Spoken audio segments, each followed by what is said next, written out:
Assalamualaikum warahmatullahi wabarakatuh. Nama saya Zaki Nawarhida Saputra. Saya selaku moderator pada kegiatan kali ini. Setelah ini akan ada pemaparan materi dari rekan Islam Al-Hafiz. Dimohon untuk para hadirin agar dapat mendengarkan dengan seksama dan juga dapat bertanya di akhir pemaparan materi. Selanjutnya saya serahkan kepada rekan Islam. Dipersilakan. Oh, baik, terima kasih. Sebelumnya izinkan saya share screen. Oke, jadi pada hari ini kita akan membahas tentang review paper modulasi satelit dengan judul Adaptive Code Modulation Based on Continuous Phase Modulation for Inter-Satellite Link of GNSS.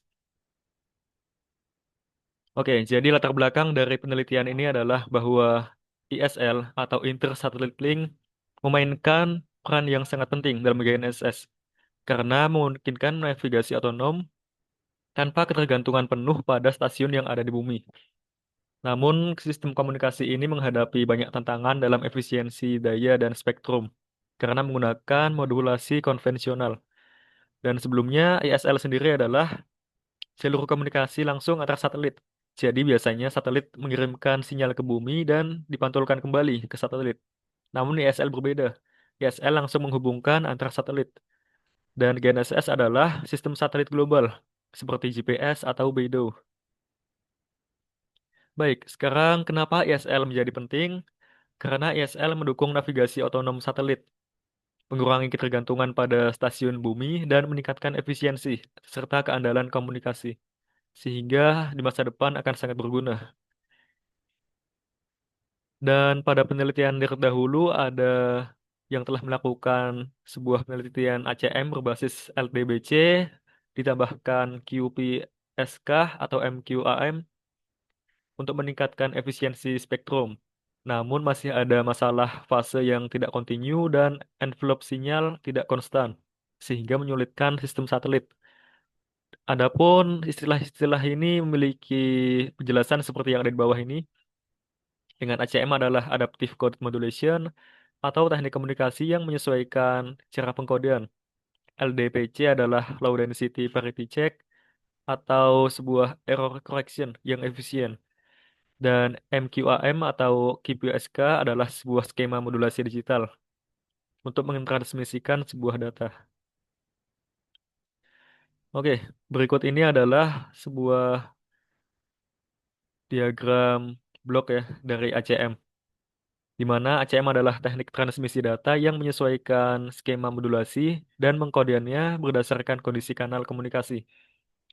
Jadi tujuan utamanya adalah untuk mengoptimalkan efisiensi dan keandalan transmisi, baik saat kanal sedang bagus maupun buruk. Jadi di sini penentuan modulasi bersifat adaptif dan menyesuaikan kondisi kanal. Baik, selanjutnya adalah signifikansi dari penelitian ini. Seberapa penting penelitian yang dilakukan ini? Jadi, penelitian ini menawarkan solusi menggunakan NB-LDBC ditambah PRCM yang menghasilkan sinyal yang lebih stabil, efisien, dan kuat, serta tahan gangguan. Adapun di sini ada penjelasan dari istilah-istilah yang ada di atas ini, di mana LDBC non-biner adalah versi LDBC yang bekerja menggunakan simbol dan bukan bit. Dan PRCM adalah Partial Response Continuous Phase Modulation atau sebuah teknik modulasi dengan fase kontinu. Oke, jadi metodologi penelitian yang dilakukan pada penelitian ini adalah seperti berikut. Dengan konstruksi sistem NBLDBC coding, PRCPM, dan ada struktur deteksi iteratif. Dan ini adalah alur penelitian ini. Data dikode, dimodulasi, kemudian dikirim, dan didekode. Di penelitian ini menggunakan dataset dan area studi, simulasi menggunakan konstelasi satelit Beidou. Jadi satelit Beidou itu sistem GPS-nya Cina. Ada 35 satelit dan frekuensinya 30 GHz.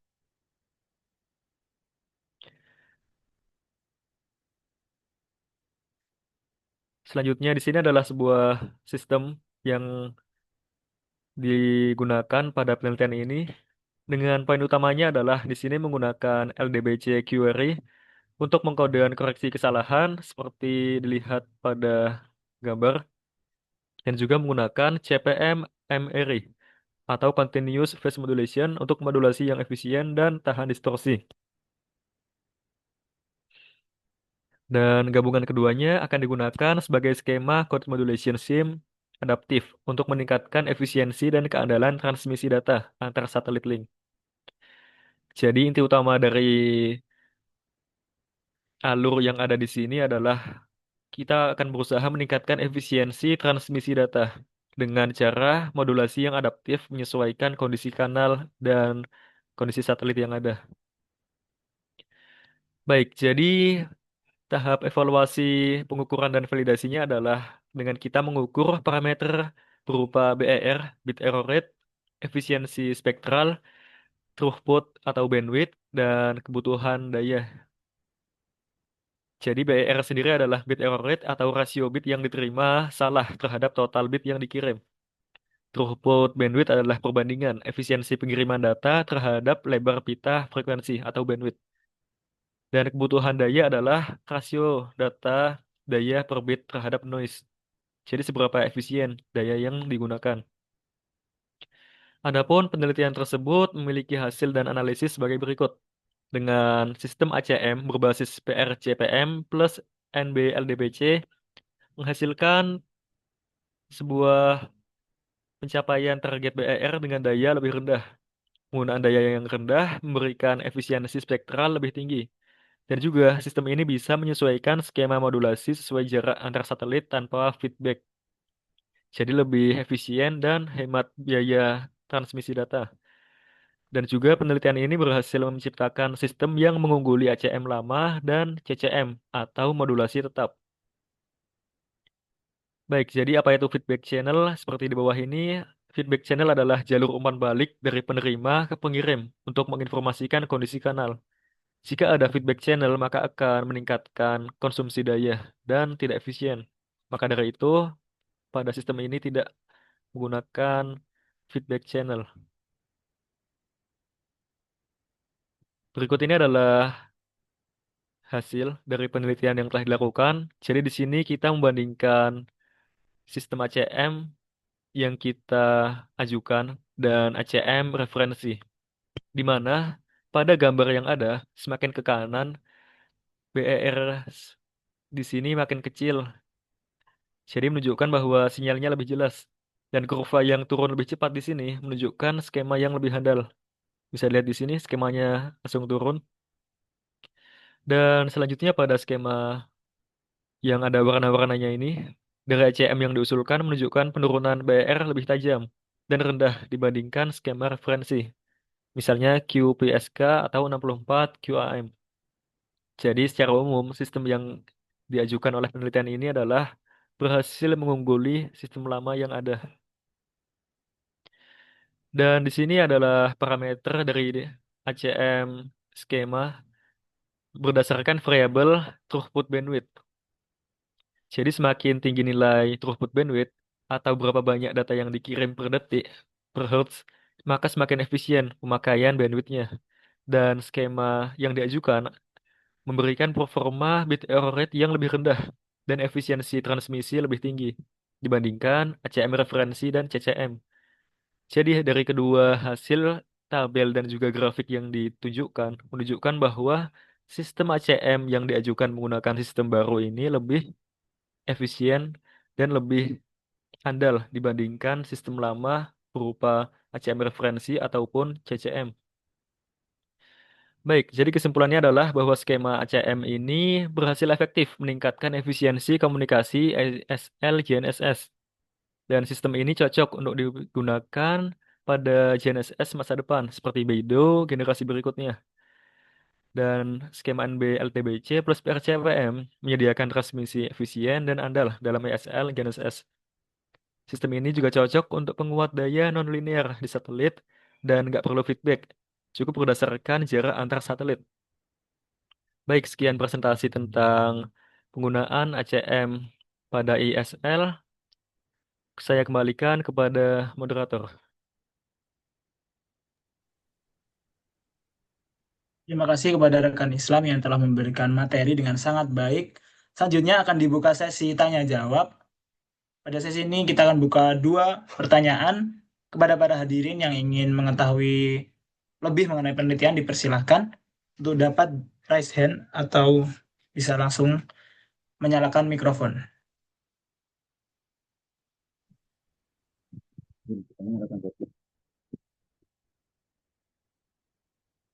Kepada rekan Zulfikar, dipersilahkan. Bertanya kepada rekan Islam ya. Jadi kan ini tadi kesimpulannya saya meningkatkan throughput ya. Mohon izin untuk suaranya bisa sedikit dikeraskan. Oke, cek cek. Aman. Ya sudah jelas. Oke. Tadi kan di kesimpulannya dari kertasnya tadi kan ada kayak ATM ini meningkatkan hasil dari throughputnya, terus dayanya lebih efisien, terus nggak perlu feedback kanal dan lain-lain.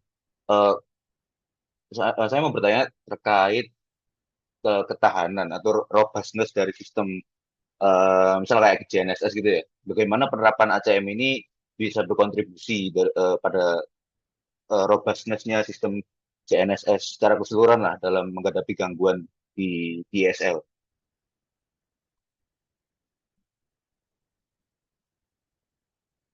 Sekian. Terima kasih. Kemudian bisa langsung pertanyaan kedua agar dapat ditampung dahulu.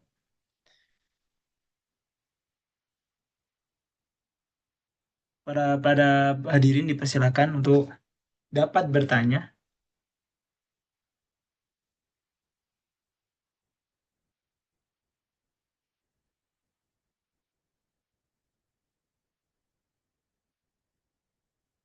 Atau mungkin bisa dijawab dahulu oleh rekan Islam. Saya persilakan. Oke, terima kasih Mas Zulfikar atas pertanyaannya. Jadi inti pertanyaannya adalah tentang bagaimana ACM berkontribusi pada ketahanan atau robustness pada sistem GNSS secara keseluruhan. Baik, jadi penerapan ACM di sini secara signifikan ya meningkatkan ketahanan pada sistem GNSS dalam menghadapi gangguan di intersatelit link dengan memungkinkan tautan atau link pada tiap satelit untuk beradaptasi secara lebih dinamis terhadap perubahan kondisi kanal yang ada. Jadi daripada menggunakan skema memodulasi dan pengkodean yang statis yang sudah kita setting sebelumnya di awal yang tidak adaptif, itu akan lebih agresif pada kondisi yang buruk atau terlalu konservatif di kondisi yang baik. Dan ACM memungkinkan sistem untuk menurunkan modulasi order atau meningkatkan pengkodean pada saat kanal buruk. Dan juga sistem yang adaptif juga bisa menjaga konektivitas yang ada. Jadi jika ada skenario di mana link antar satelit terputus dengan konfigurasi statis, maka ACM dapat menemukan titik operasi yang memungkinkan komunikasi bisa tetap berjalan. Jadi sistem ACM ini sangat meningkatkan efisiensi dan ketahanan pada sistem GNSS yang ada. Baik, cukup. Mungkin ada pertanyaan lain.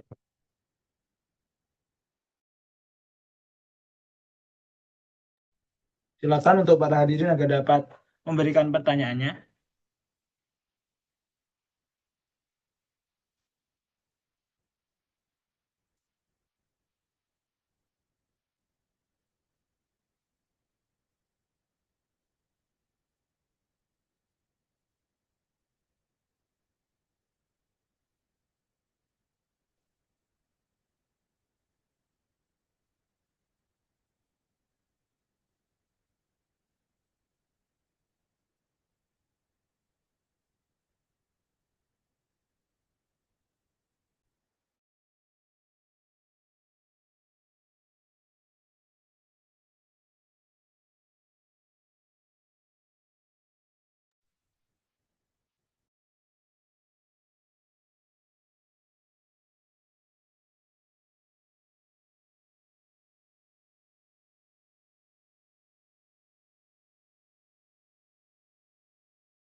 Jadi untuk eh, ingin kita refresh lagi, jadi pada review paper modulasi ini membahas mengenai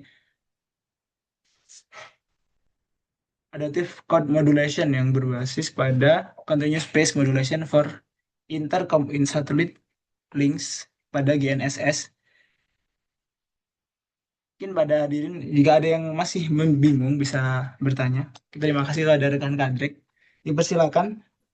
Baik, mohon izin untuk moderator, izin bertanya kepada pemateri. Untuk pertanyaannya ini bagaimana latensi dari feedback atau umpan balik dari kanal yang mempengaruhi kinerja dan efektivitas adaptive coded modulation atau ACM dalam konteks ISL. Sekian, terima kasih. Untuk rekan Islam dapat langsung dijawab. Baik, terima kasih pertanyaannya. Jadi, latensi umpan balik itu salah satu tantangan terbesar ya dalam implementasi ACM untuk inter-satellite link. Jadi, ACM sendiri bekerja dengan menyesuaikan skema modulasi dan pengkodean berdasarkan kondisi kanal yang telah ada. Untuk ESL yang mencakup jarak puluhan ribu kilometer, sinyal umpan balik dari penerima ke pengirim membutuhkan waktu yang signifikan. Dan oleh karena itu, untuk efektivitas ACM diperlukan sebuah algoritma prediksi kanal atau mekanisme umpan balik yang sangat cepat dan efisien untuk minimalkan dampak latensi, seperti yang telah diterapkan pada sistem yang telah dijelaskan sebelumnya. Jadi berhasil menurunkan latensi tinggi jika kita menggunakan skema modulasi tinggi ya, karena informasi lama.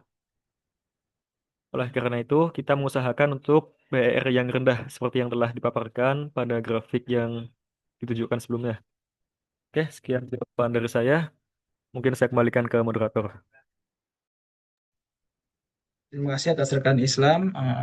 Semoga dapat memberikan manfaat bagi kita semua. Untuk sesi pemaparan kali ini saya cukupkan. Sekian, wassalamualaikum warahmatullahi wabarakatuh.